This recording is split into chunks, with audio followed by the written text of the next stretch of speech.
mais amor, Jesus, entra na minha casa. Amém e amém. Sente aí, Deus.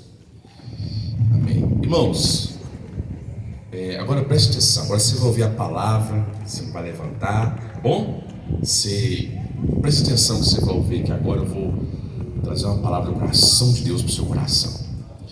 Domingo passado, eu ministrei aqui, eu falei sobre o motivo de nós buscarmos a Deus e o motivo de nós termos a salvação em Jesus Cristo. E se você lembrar ou não, vou te lembrar aqui, eu disse que o que aconteceu é que Jesus veio resgatar a imagem de Deus em nós. Ele veio trazer de volta a presença de Deus em nossas vidas. Haja vista que quando o homem pecou, ele decidiu se afastar do Senhor, a imagem de Deus no homem, ela foi ofuscada, ela foi alterada, e nós passamos a ter a natureza pecaminosa. E o primeiro Adão, diz a Bíblia, que ele foi carnal, já o segundo Adão, espiritual, e ele veio trazer de volta a imagem de Deus para as nossas vidas. Agora, o que acontece depois que Jesus começa a fazer isso em mim? Quando Jesus traz de volta a imagem de Deus em mim, o que começa a acontecer? Primeiro que nós temos que desmistificar uma ideia de que muitas pessoas têm, até mesmo cristãos evangélicos têm essa ideia, que essa ideia não é bíblica, é uma ideia criada pelo homem, de que quando a pessoa vem para a igreja, se converte ao Senhor Jesus Cristo, ela vira uma super santa e impecável. Pronto, ela não peca mais, ela não erra mais. E existe até uma cobrança por parte de pessoas do tipo: uai, você não está indo para a igreja? Uai, você não é crente? Quem já ouviu isso? Né? Uai, você não é crente? Olha, nós vivemos uma tensão, né? Vivemos uma pressão, como se nós não fôssemos mais seres humanos, como se nós não fôssemos mais gente. É de fato a grande verdade que nós temos que dar um testemunho de uma mudança de vida. É fato que nós precisamos mostrar que Jesus entrou em nós e que a palavra está fazendo a diferença. Mas nós temos que entender que nós continuamos seres humanos, enquanto nesta terra nós estamos sujeitos a qualquer coisa. Nós temos uma natureza humana. Nós somos seres humanos.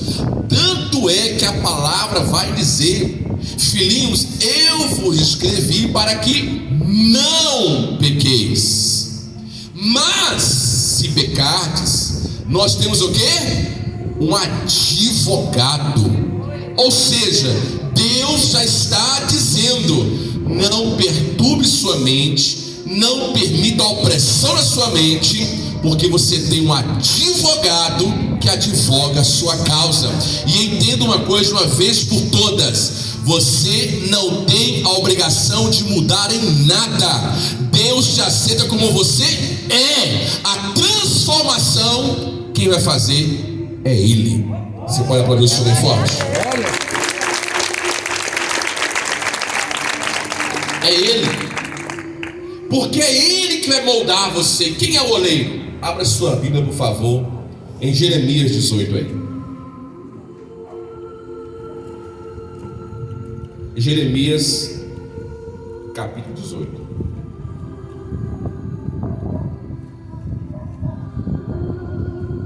Bem, vamos ler. Olha o que diz aí a palavra de Deus, o profeta Jeremias. Nós temos que ter este princípio: quem faz a obra em nós é Deus. Agora, claro que tem que ter uma partida do nosso coração. Nós temos que querer que Deus faça isso também, né? Temos que querer que Ele faça isso. Vamos lá. Capítulo 18 de Jeremias diz assim: palavra do Senhor que veio a Jeremias dizendo: levanta-te e desce à casa do oleiro, e te farei ouvir as minhas palavras. E desci à casa do oleiro, E eis que ele estava fazendo a sua obra sobre as rodas. Como o vaso que ele fazia de barro se quebrou na mão do oleiro. Se quebrou na mão do... Vou falar de novo. Se quebrou na mão do... Guarda isso aí, que é sobre isso que eu vou falar. Tornou a fazer dele outro. Quem fez? Igreja Viva, quem fez? O oleiro. Guarda isso aí. Conforme o que lhe pareceu bem aos olhos. Então vem a minha palavra do Senhor dizendo: não poderei eu fazer de vós como fez este oleiro, ó casa de Israel.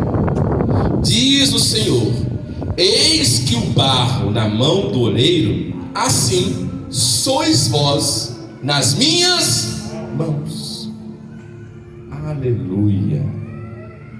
Glória a Deus. Eu vou lhe perguntar: o vaso quebrou na mão de quem? Novamente, o vaso quebrou na mão de quem? Isso nos traz de imediato a larga inteligência divina para o homem, que o fato de estarmos aqui, não estamos imunes a nada. Tudo pode acontecer, mesmo nós estando nas mãos do oleiro. O oleiro não quebrou o vaso porque ele quis. O vaso se quebrou na mão do oleiro. Ele estava fazendo o vaso e o vaso quebrou. O oleiro jogou os restos fora. O oleiro descartou. Você veio para cá, para minha casa, você é uma pessoa assim, você continua assim. Eu não te suporto. O oleiro jogou fora? Não. O oleiro pegou, amassou de novo todo o processo e fez um outro vaso. E eu quero dizer para você uma coisa, guarde no seu coração: Jesus nunca, jamais vai lhe deixar, seja pelo motivo que for. O teu pecado, o teu erro, o teu acerto não tem poder de diminuir o amor de Deus pela sua vida. Ele nunca vai abrir mão de você. Ele sempre terá nas mãos dele uma solução para fazer de você uma nova pessoa. Você recebe isso, meu irmão? Você recebe em nome de Jesus Cristo? Nós não temos um Deus brincando. Bota o nome de Jânio aí, tira o nome dele. Bota o nome de Jânio aí, tira o nome dele. Que é isso, gente? Eu não sei que tipo de evangelho as pessoas andam pregando, mas o evangelho de Jesus não exclui, inclui. O evangelho de Jesus é inclusão. Ele mesmo disse: o que vem a mim, eu nunca lançarei fora. Ele faz isso. Ele refaz. Ele sabe da nossa natureza. No Salmos 90, Davi falou assim: Senhor, olha que coisa forte. Salmos 90: se tu olhares para a minha estrutura, quem sou eu para que se lembre de mim? Então, se Deus olhasse para a nossa estrutura, não teria como me lembrar de nós. Não teria como. Em Jeremias capítulo 3, o Senhor Deus falou assim para Israel: Israel, há uma lei, a lei de Moisés, que diz assim: que se uma mulher for pega em flagrante adultério, ela deve ser apedrejada, e isso uma vez. Mas olha, Israel, você adulterou comigo milhares de vezes. Deixa eu só olhar sua mente aqui. Adultério na Bíblia nem sempre tem a ver com sexo, é com troca de deuses. Por exemplo, você está aqui e se você começa a ter um outro ídolo, você começa a adorar um outro Deus, você está se prostituindo. E então o Senhor falou assim: olha, Israel, você não fez isso uma vez comigo, você me traiu várias vezes. Agora segura essa, meu irmão.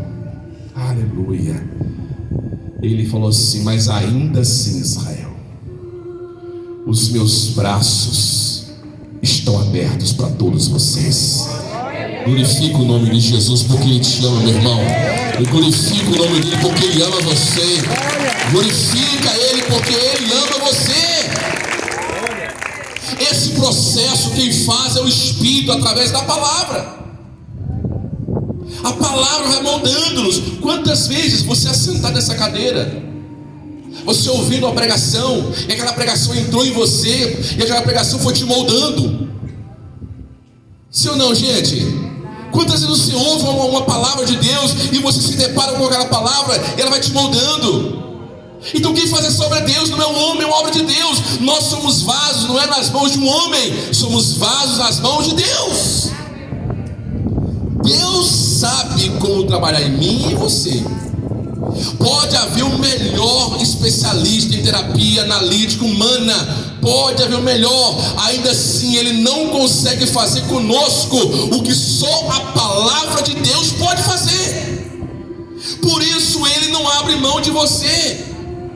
Jesus jamais abrirá mão de você, porque se ele fizer isso, aí vai ter que surgir um outro advogado para protestar sobre Davi, Moisés, Abraão e tantos outros. Mas ele não faz isso, porque quando Deus ama, aliás ele ama, o amor dele impede.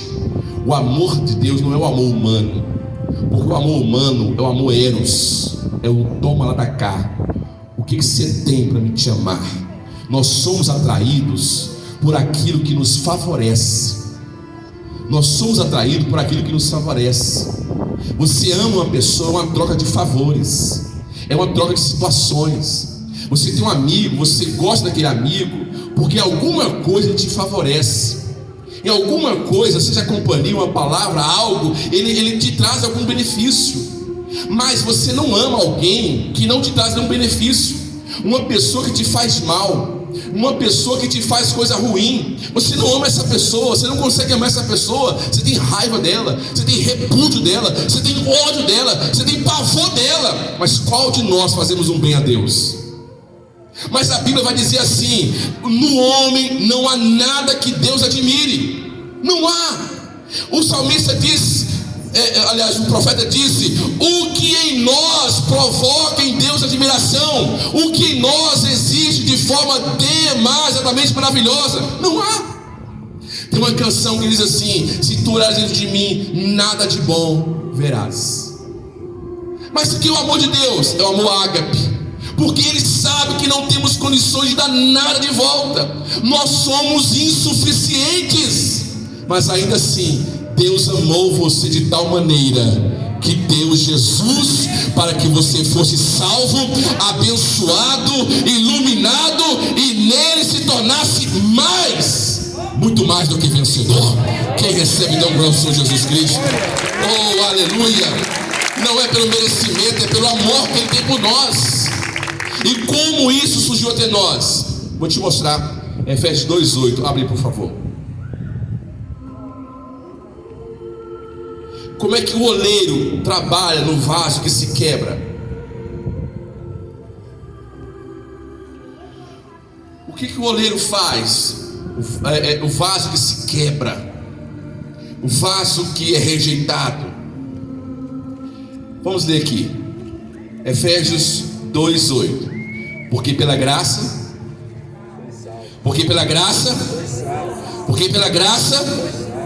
por meio da fé, e isto não vem de vós, é dom de Deus, não vem das obras, para que ninguém...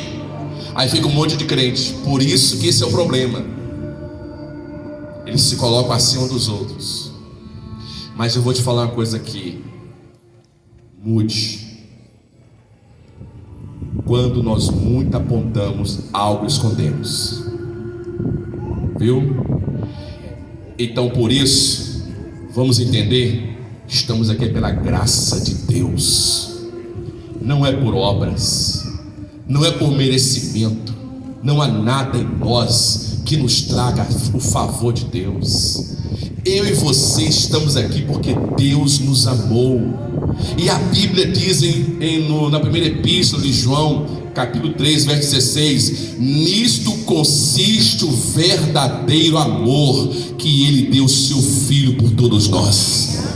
Esse amor, esse é o processo da salvação. É Ele que faz essa obra em nós. Um vaso quebrado, ele é rejeitado. O que você faz na sua casa com um vaso quebrado? Vai jogar fora. Você vai fazer o que com esse vaso? Pode ser o vaso mais lindo que for, ele quebrou. Joga-se fora. Nós somos rejeitados. As pessoas são rejeitadas por pessoas, mas nunca por Deus. Hebreus 3:5: nunca te deixarei, jamais te abandonarei. Esse é o amor do Senhor para conosco, porque Ele sabe que nessa vida cristã nós estamos em processo.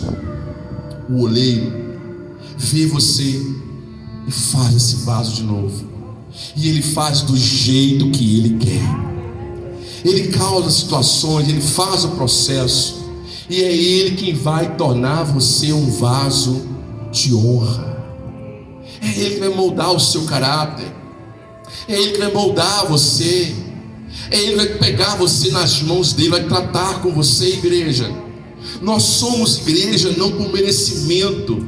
Nós estamos aqui, na verdade, segundo o profeta Jeremias, em Lamentações capítulo 3, ele escreveu assim: as misericórdias do Senhor são a causa de não sermos consumidos. Nós só fomos salvos, só fomos alcançados, e nós só estamos aqui unicamente por causa da misericórdia de Deus. Nós não somos nada, queridos. É a misericórdia do Senhor Deus. Eu não sou um pastor por saber pregar. Eu não sou um pastor porque sei alguns versículos da Bíblia. Eu não sou um pastor porque eu mereço ser alguma coisa. Não, é a misericórdia de Deus. E você também está aí pela misericórdia. Você é um pai, você é uma mãe, você tem uma vida por causa da misericórdia de Deus. Nós nada somos, Ele tudo é. Dá uma glória bem forte a esse Jesus maravilhoso. A Ele a glória, a Ele a honra, a Ele louvor para sempre. Aí Ele falou assim: eu sou o oleiro, vós sois os vasos. Diga: eu sou um vaso. Diga mais forte: eu sou um vaso. Deus, Ele é especialista em reciclagem. Ele não joga os restos fora. Tem uma canção que diz assim: faz-me de novo, quebra a minha vida e me faz de novo. E tem outra canção que diz assim: junta os pedaços do meu ser.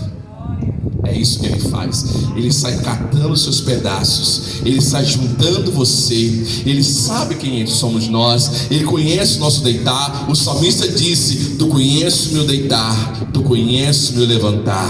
Antes mesmo da palavra vir à minha boca, tu já sabes o que eu vou falar. Antes mesmo de ser formado no ventre de minha mãe, o Senhor já me chamava pelo nome. O Senhor me conhece, Ele sabe quem é você, Ele sabe das falhas, dos acertos, do potencial, de tudo. Mas ainda assim, Efésios 1:3: bendito seja o Deus e Pai de nosso Senhor Jesus Cristo, que nos elegeu. Aplaude Ele bem forte. Se crê nisso, bem forte, se crê nisso. Diga assim: foi Ele. Mais forte: foi Ele que me escolheu. O diabo tem que saber que você tem certeza disso. O diabo tem que saber que você tem certeza disso, que foi o Senhor que Ele escolheu. Foi o Senhor que estendeu a mão sobre você. Foi o Senhor que lhe deu a vida. Então Jesus veio para restaurar a imagem de Deus em nós. Mas quem vai fazer esta obra é Ele. Não é à toa que Ele era um carpinteiro. O seu pai era um carpinteiro. Possivelmente Ele tornou-se um carpinteiro. Então Ele sabe o que fazer. Não é à toa que nós somos comparados com uma casa, e o carpinteiro refaz a casa. E quem vai nos moldar é o Senhor. E quer saber? Só Ele tem esse direito, porque só Ele morreu por nós, e ninguém será enterrado por você no seu lugar.